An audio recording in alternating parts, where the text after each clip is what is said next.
வணக்கம் நண்பர்களே. தமிழக அரசியல்ல முக்கியமான 2 டாபிக்கை இந்த பதிவில் பார்க்க போறாங்க. முதல் டாபிக் என்ன பார்க்க போறோம் அப்படின்னா, மத்திய பட்ஜெட்ல முக்கியமான ஒரு அறிவிப்பை நிர்மலா சீதாராமன் அவர்கள் வெளியிட்டிருந்தாங்க. நம்ம தமிழக மீடியாக்கள் அதான் கண்டிப்பா சொல்லியிருக்க மாட்டாங்க. இந்த பட்ஜெட்ல என்னென்ன நெகட்டிவ் இருக்கு அப்படிங்கிறத லென்ஸை வச்சு தேடி அதை மட்டும் எடுத்து போடுவாங்களே தவிர, பல நல்ல விஷயங்கள் பட்ஜெட்ல சொல்லப்பட்டிருக்கு. அதை பத்தி கண்டுக்கவே மாட்டாங்க தமிழக மீடியாக்கள். ஏன்னா தமிழக மீடியாக்கள் ஆளுங்கட்சிக்கு மேக்சிமம் ஆதரவாக தான் இருக்காங்க. மாநிலத்தில் எந்த கட்சி ஆளுங்கட்சியாக இருக்கோ அதுக்கு தான் ஃபேவராக இருக்காங்க அப்படின்னு காமன் மேன் கூட, நிறைய மக்களுக்கு கூட தெரிஞ்சிருச்சு. இப்போ தெரிஞ்சுக்கிட்டு வருது. டெய்லியும் மக்கள் புரிஞ்சுக்க ஆரம்பிக்கிறாங்க. இப்போ பார்த்தீங்க அப்படின்னா, அப்படி மத்திய பட்ஜெட்டில் என்ன முக்கியமான ஒரு அம்சம் சொல்லப்பட்டிருக்கு தெரியுமா? இப்போ ஆதார் நம்பர், ஒவ்வொருத்தருக்கும் ஒவ்வொரு ஆதார் நம்பர் இருக்குது பார்த்தீங்களா?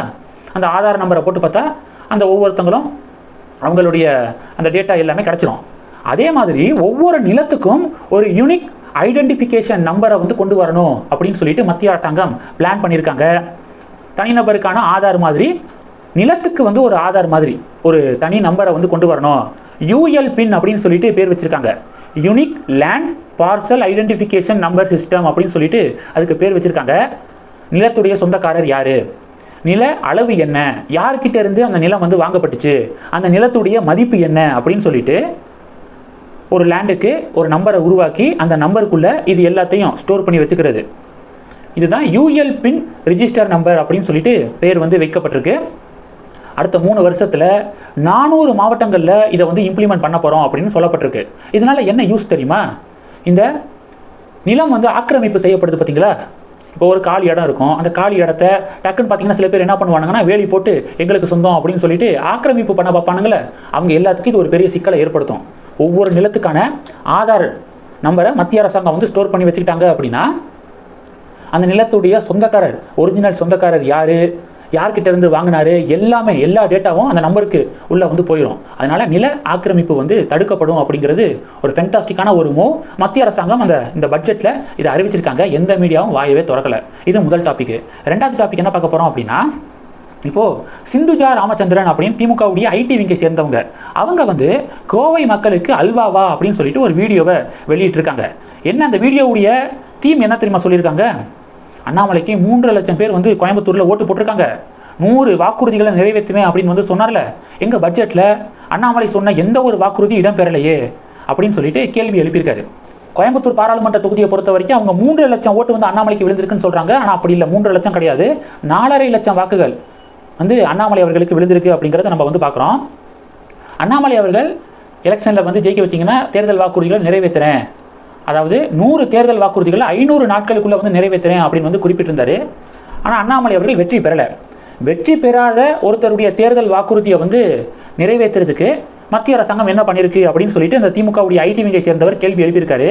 ஆனால் ஜெயிச்ச 40க்கு 40 பேர் இந்தி கூட்டணியை சேர்ந்தவர்கள் என்ன பண்ணாங்க, லாஸ்ட் 5 வருஷத்தில் அவங்க என்ன வாக்குறுதியை நிறைவேற்றிருக்காங்க, இப்போ என்ன வாக்குறுதி கொடுத்துருக்காங்க, அந்த வாக்குறுதியை நிறைவேற்ற தயாராகிட்டாங்களா, அப்படி நிறைவேற்றுறதுக்கு என்னென்ன திட்டங்கள் வச்சிருக்காங்க அப்படின்னு சொல்லிட்டு இந்த கேள்வியை கேட்டால் கூட அது வேலிடாக இருக்கும்.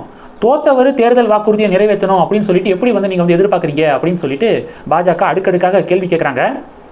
இப்போ திமுகவை எடுத்துக்கிட்டிங்கன்னா, திமுக 2021 ஆளுங்கட்சியாக வந்துச்சு. 2021 எலெக்ஷனுக்கு முன்பாக எவ்வளவு தேர்தல் வாக்குறுதிகள் கொடுத்துருக்காங்க. மாணவர்களுடைய கல்வி கடன் தள்ளுபடி செய்யப்படும் அப்படின்னு சொன்னாங்க. மாதம் மின் கட்டணம் எடுக்கக்கூடிய முறை அமல்படுத்தப்படும் அப்படின்னு சொல்லிட்டு வாக்குறுதி கொடுத்துருக்காங்க. பழைய ஓய்வூதிய திட்டம் அமல்படுத்தப்படும் அப்படின்னு சொல்லியிருக்காங்க. இந்த தற்காலிக ஒப்பந்த முறையில் பணியமர்த்தப்பட்ட செவிலியர்கள் இருக்காங்க பார்த்தீங்களா, அவங்கள பெர்மனன்ட் ஆக்குவோம் அப்படின்னு சொல்லிட்டு வாக்குறுதி கொடுத்துருக்காங்க. இது மாதிரி இடைநிலை ஆசிரியர்களுடைய ஊதிய முரண்பாடு இருக்குது பார்த்தீங்களா, அதை சரி செய்வோம் அப்படின்னு சொல்லிட்டு ஜிஓ 243 கைவிடுவோம் அப்படின்னு சொல்லிட்டுலாம் வாக்குறுதி கொடுத்தாங்க. ஆனால் அந்த வாக்குறுதியெல்லாம் நிறைவேற்றினாங்களா? ஜெயிச்சவங்களே வாக்குறுதியை நிறைவேற்றாம இன்னும் சூழல் இருக்குது. இன்னும் சிலிண்டருக்கு 100 ரூபாய் மானியம் கொடுக்கப்படும் அப்படின்னு சொன்னாங்க, நிறைவேற்றலை. பெட்ரோல் டீசல் மீதான அந்த வரி இருக்குல்ல, 5 ரூபா 4 ரூபா குறைப்போம் அப்படின்னு சொன்னாங்க, இன்னும் குறைக்கல. இது மாதிரி ஜெயிச்சவங்களே தேர்தல் வாக்குறுதியை நிறைவேற்றலை.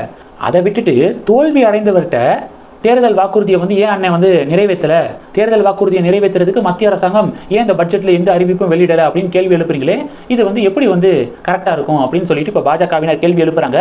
இருந்தாலும் அண்ணாமலை அவர்கள் அவருடைய தேர்தல் வாக்குறுதிகளை நான் நிறைவேற்றுவேன் அப்படின்னு சொல்லியிருக்காரு. தோல்வி அடைஞ்சாலும் நான் கொடுத்த தேர்தல் வாக்குறுதியை நிறைவேற்றுவேன் அப்படின்னு சொல்லியிருக்காரு. நீங்கள் பார்க்கலையா?